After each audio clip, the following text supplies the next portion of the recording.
মা এই জায়গাটাতে ভালো বই খাতা পাওয়া যায়, চলো এখান থেকে নিয়ে নি। এই যে মা দেখো, রিয়া এখান থেকে নিয়ে নি। মা এই খাতাটা নিয়ে নি। আরে ওটা কি? আরে এটা তো অনেক সুন্দর, যাই এই জ্যামিতি বক্সটা নিয়ে নি। ওয়াও এটা কি সুন্দর, এটা এখনই আমি নিব। আরে দাও, এটা আমি আগে নিয়েছি। এই না, এটা আমি নিয়েছি আগে, আমাকে দাও। আরে ওখানে হচ্ছে এটা কি? আরে দাঁড়াও, আরে দেখি তো এখানে কি হয়েছে। আরে আরে এই ছেলে, তুমি এটা ছাড়ো, এটা ছাড়ো, যাও এখান থেকে।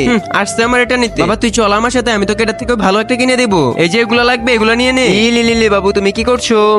মা চলো, আর কিছু লাগবে না, এই তো খালি আজকে এগুলাই চলবে, আর কিছু লাগবে না। ম্যাম একটু বিলটা করুন তাড়াতাড়ি। এই তো ম্যাম আপনার বিল হয়ে গেছে, এই নিন। দাঁড়ান এখনই আমি টাকা দিচ্ছি। আরে টাকা তো আমি এখানেই রেখেছিলাম, টাকাটা গেল কোথায়? আরে রিয়া আমি তো টাকা খুঁজে পাচ্ছি না। আরে কি বলছো কি তুমি? আচ্ছা ম্যাম কোনো সমস্যা নেই, আপনি এগুলা ব্যাক করে দিতে পারেন। ঠিক আছে তাহলে আপনি এগুলা রেখে দিন, আমি পরে এসে নিয়ে যাব। ওকে ম্যাম ঠিক আছে, চল তাহলে রিয়া আমরা চলে যাই। বন্ধুরা ভিডিওটা দেখার আগে ছবিটিকে দেখো। তোমরা তো জানো মায়ের ভালোবাসা কেমন। তোমরা যদি তোমাদের মাকে সব থেকে বেশি ভালোবেসে থাকো তাহলে এখন এই ভিডিওটা লাইক করে চ্যানেলটি সাবস্ক্রাইব করে দাও, আর কমেন্ট সেকশনে মা লিখে দাও। এই যে ম্যাম শুনুন, আপনি এগুলো নিয়ে যান, আমি আপনার রেগুলার বিল পে করে দিচ্ছি। আরে সমস্যা নেই, আমি অন্যদিন নিয়ে যাব। আচ্ছা ঠিক আছে আপনি নিয়ে যান, অন্যদিন না হয় আমাকে টাকা দিয়ে দিয়েন। তাহলে ঠিক আছে আপু, এই নাও ভাইয়া তোমার জ্যামিতি বক্স। আরে সমস্যা নেই, আমিও একটা নিয়ে নিয়েছি। আচ্ছা ঠিক আছে।